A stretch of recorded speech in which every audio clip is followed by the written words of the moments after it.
O tema da mensagem essa noite é longe de casa.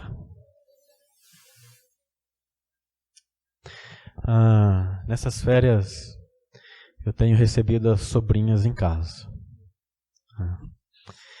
E essa semana, então, tem outra, né? Acabou de ir para a salinha ali. Chega a ser engraçado porque ao ficarem longe dos pais, né, irmãos e irmãs, eles ficam trocando declarações, né, de amor via WhatsApp, né? Talvez durante o dia a dia tenha os atritos, né? Mas nesse momento onde há distância, e então vem a saudade. Mesmo que seja bom passar momentos com os tios, mas nada melhor do que estar em casa. Isso é apenas simples, é uma férias, né? Porém, hoje nós veremos na palavra de Deus um povo que estava longe de casa. Eles estavam longe da casa de Deus. Eles estavam longe de Deus, né? E eles estavam sofrendo muito por isso. Talvez você esteja aqui essa noite e você esteja longe de alguém ou de algum lugar, né? É possível que você está essa noite aqui, você tenha vivido dias longe de casa ou longe de Deus, né? Que por trás de um rosto que diz que está tudo bem, possa estar passando algumas angústias no seu coração ou algo de desespero. E o que a palavra de Deus então nos ensina como lidar nesses dias que nós chamamos de dias ruins. Vamos abrir as nossas Bíblias no Salmo 42. Salmo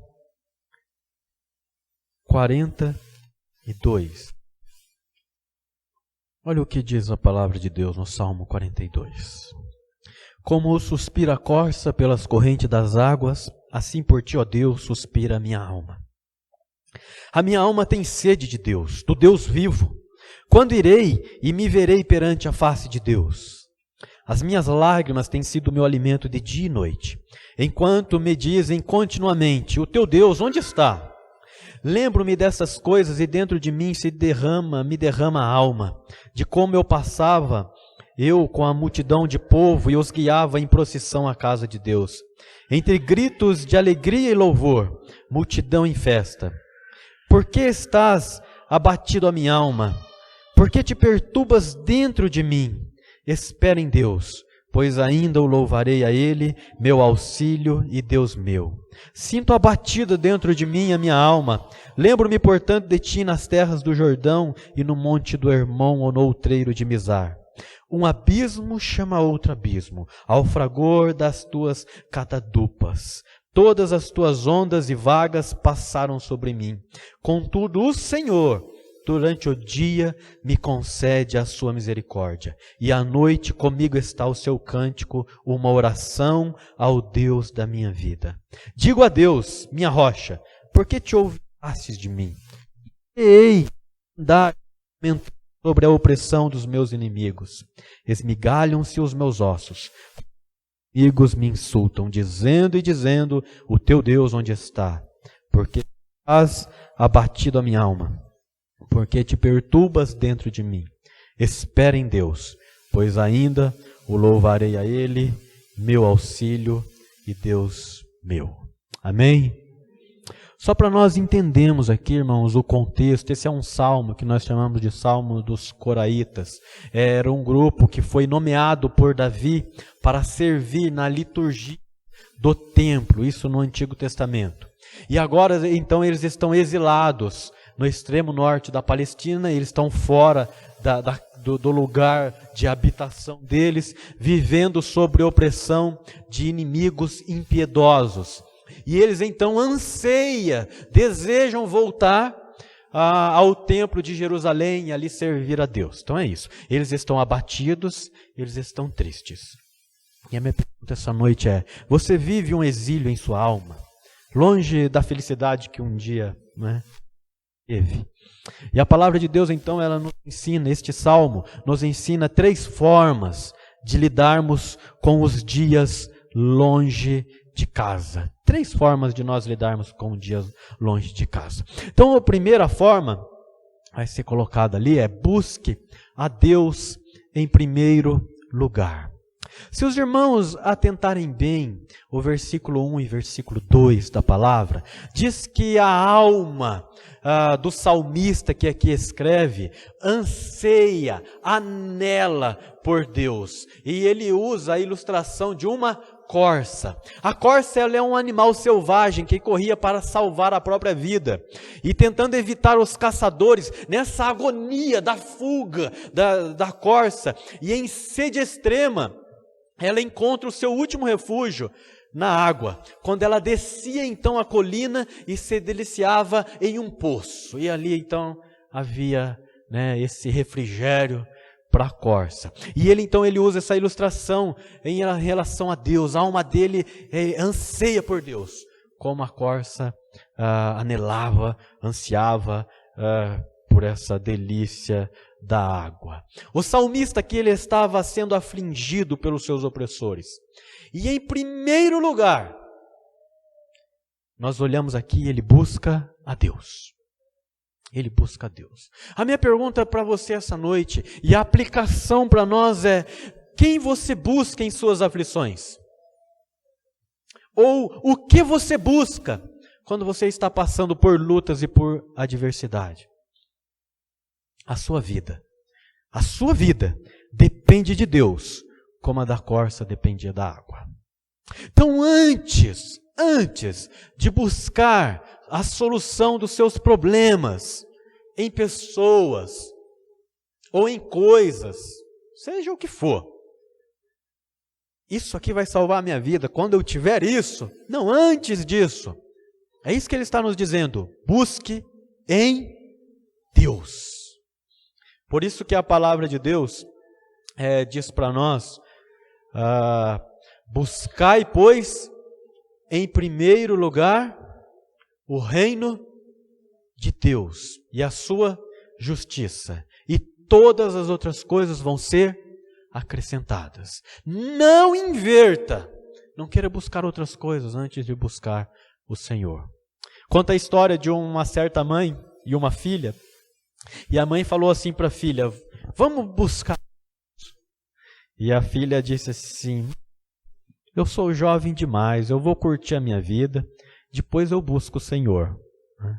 E insistindo ainda, a mãe e a jovem dizia a mesma coisa: eu vou curtir a vida, pois eu sou jovem, depois eu busco a Deus. Um dia o pastor foi lá visitar essa família. E a mãe ofereceu um café para o pastor, Nisso a filha chegou em casa. E o pastor, tomando o café, ele deixou um resto e disse para a menina: toma aí, carinhosamente, minha filha, toma o resto do café. E a menina ficou indignada e revoltada e disse assim: pastor, isso é um resto. E ele falou assim: é o mesmo que você tem feito com Deus, querendo dar o resto de sua vida para Deus. Meus queridos irmãos, Deus é em primeiro lugar. Nós buscamos a Deus. Nós não damos resto para Deus. Deus quer o nosso coração. Deus quer transformar a nossa vida. Busque em primeiro lugar o reino de Deus. Amém? Busque a Deus. O salmista, ele buscou a Deus em primeiro lugar. Esse era o refúgio dele.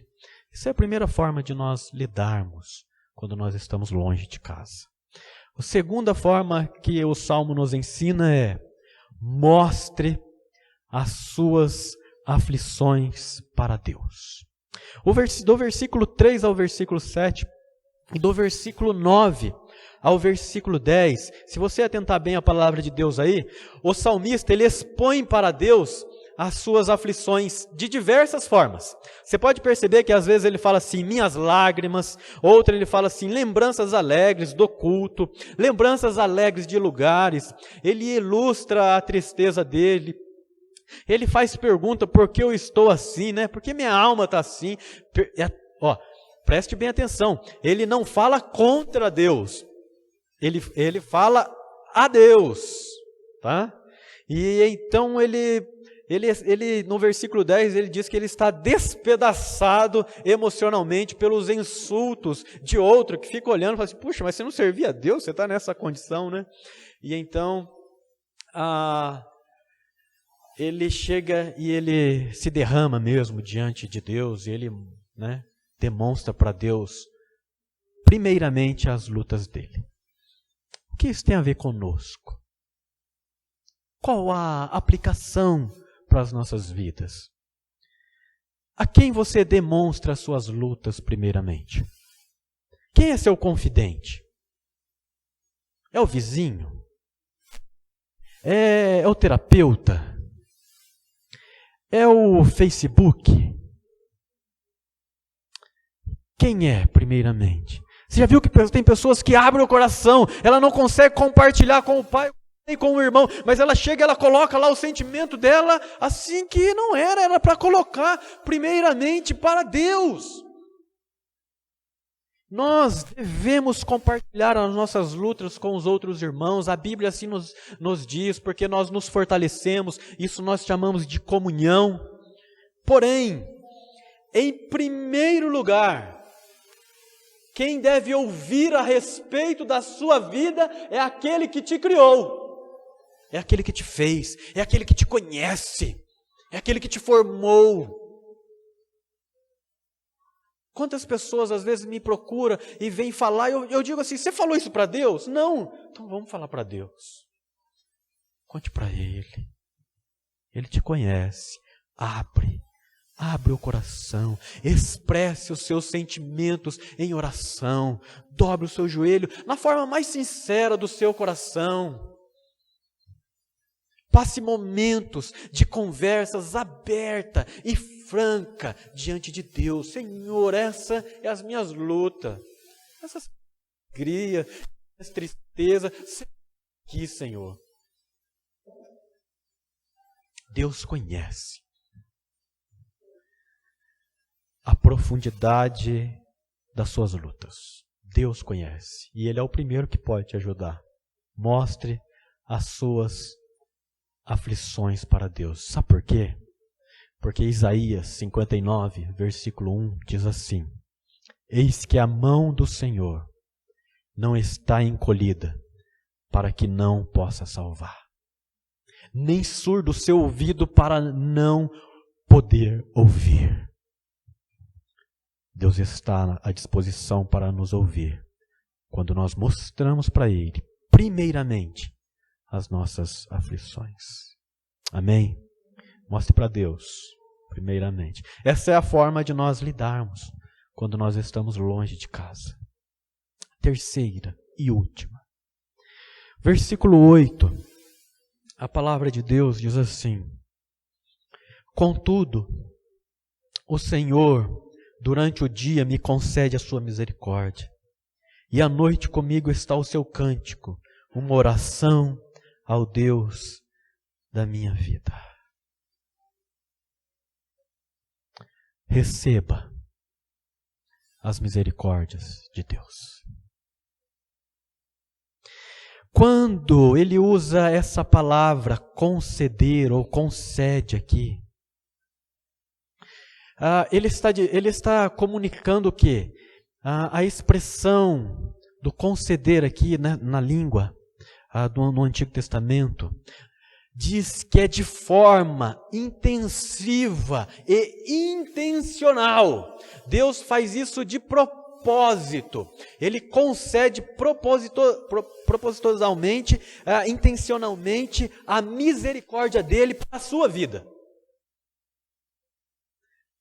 A misericórdia que significa fidelidade, que significa bondade. O salmista, ele acredita que o doador e o preservador da vida o mantinha vivo com o seu fiel amor.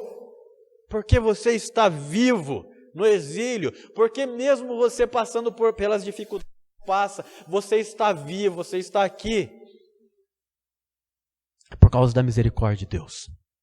Qual a razão para nós não desistirmos da caminhada cristã, de andarmos juntos com Jesus Cristo? Porque as misericórdias de Deus têm se manifestado na sua vida. Por isso que o salmista, no Salmo 23, aquele salmo, o Senhor é meu pastor e não faltará, e ele anda por momentos alegres, por momentos tristes. E no versículo 8 ele diz assim: bondade e misericórdia certamente me seguirão todos os dias da minha vida, e eu habitarei na casa do Senhor para todo sempre. Isso significa que a bondade e a misericórdia de Deus nos acompanha sempre. E nós precisamos de acreditar nisso. Nós precisamos acreditar que nós levantamos hoje da nossa cama foi pelo um ato de misericórdia de Deus. Deus tem sido misericordioso conosco. Descanse na bondade de Deus. Perceba que nós não merecemos nada nessa vida, mas Deus é misericordioso e nos sustenta. Amém? Um homem, ele disse assim, Thomas Watson: estamos mais bem preparados para as maiores misericórdias, aqueles que se consideram indignos das menores. Receba a misericórdia de Deus. Nós precisamos acreditar, nós precisamos realmente receber, falar: Senhor, é nesse sentido, nós precisamos sim de tomar posse, nesse sentido da misericórdia de Deus. Deus nos dá, Ele acompanha as nossas vidas. Lamentações 3, versículo 21 ao versículo 23 diz assim: as misericórdias do Senhor são a causa de não sermos consumidos, porque as suas misericórdias não têm fim. Renova-se cada manhã. Grande é a tua fidelidade. Eu quero concluir essa mensagem, irmãos. Neste salmo nós percebemos através de todos os versículos o desespero, o abatimento, a tristeza, que sabiam da dor de estar longe de suas casas. Mas ao mesmo tempo que havia esse desespero, essas perguntas, por que está abatido a minha alma, por que te perturbas dentro de mim, ele tinha uma resposta no seu coração. E ele diz assim: eu espero em Deus, pois ainda o louvarei a Ele, meu auxílio e Deus meu. Ele tinha essa resposta firme no coração de Deus, firme no seu coração. Tanto no versículo 5 como no versículo 12, o versículo é o mesmo. Diz que uma pessoa pode viver 40 dias sem alimento, 3 dias sem água, 8 minutos sem ar, mas nem 1 minuto sem esperança. Precisamos de esperança. Alguns pesquisadores da Universidade de Cornell, nos Estados Unidos, estudaram 25 mil prisioneiros da Segunda Guerra Mundial. Concluíram que uma pessoa pode aguentar quase tudo se tiver esperança. E eu quero concluir. Coloque a esperança da sua vida, da sua família, da sua saúde, do seu trabalho, seja o que for, somente na pessoa de Jesus Cristo.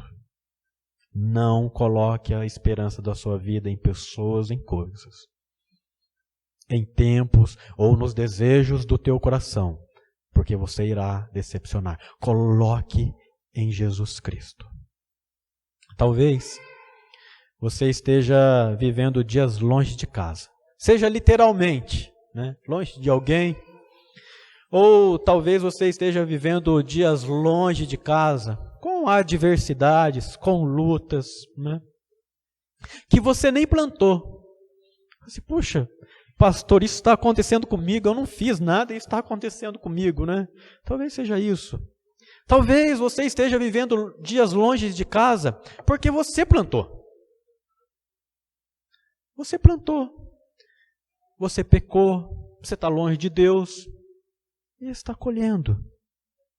Está espiritualmente longe do Senhor. Todavia, para todas essas opções, só há uma alternativa. Só há uma. olhando firmemente para o autor e consumador da nossa fé, Jesus, o qual em troca da alegria que lhe estava proposta, suportou a cruz, não fazendo caso do desprezo, e está sentado à destra de Deus, do Deus Pai. Olhe para Jesus. Olhe para Jesus. Porque se assim você não fizer, as lutas da vida te fará um murmurador. Dizem que murmuração é o hino do diabo, é o cântico do diabo. Se você não olhar para Jesus, você começa a murmurar, você começa a reclamar de tudo, e tudo está errado. A grama do vizinho vai ser mais verde. Você vai ser Eu lembro um pastor uma vez, nós conversando a respeito desse assunto, e ele usou a expressão lambedor de feridas. Sabe quando o cachorro fica lá lambendo, né? Ficar lambendo as feridas, ficar reclamando, sempre aquilo. Sabe, você já viu? Você só...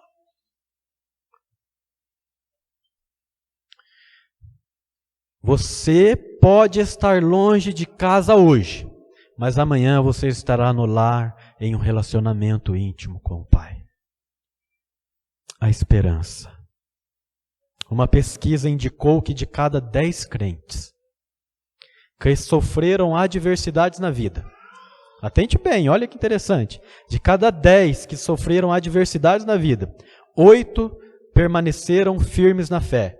De cada 10 crentes que alcançaram prosperidade, 2 permaneceram firmes na fé.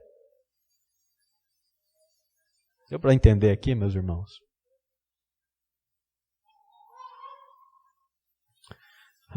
Por mais que seja a dor da distância, ou as lutas, seja o que for, este tempo é um tempo para nós nos aproximarmos de Deus. É para nós reconhecermos Deus na nossa vida. É para nós dizermos assim, eu posso estar longe, mas amanhã eu estou perto. Amém?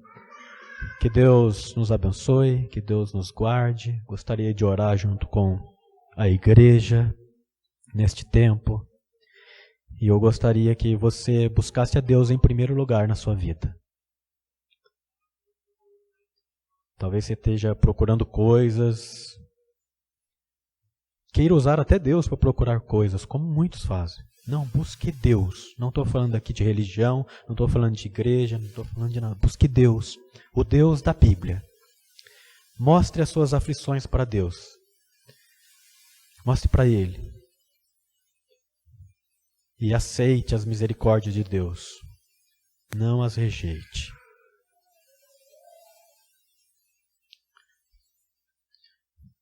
Obrigado, ó Pai, pela oportunidade que nós temos de meditarmos na Tua palavra, ó Deus. Não nos deixe, ó Pai, nós venhamos a colocar as nossas esperanças nas coisas desta vida, ó Pai. Coisa que não seja o Senhor, ó Deus. Que esta igreja continue voltada com o coração inteiramente para a Tua santa e bendita palavra, ó Deus. Nos ajude. Ajude o Teu povo aqui, ó Pai. Irmãos e irmãs que estão passando por lutas. Os ajude, ó Pai. Obrigado pela misericórdia do Senhor sobre as nossas vidas. Nós não somos merecedores. E nós te agradecemos essa noite. Em o nome de Jesus. Amém.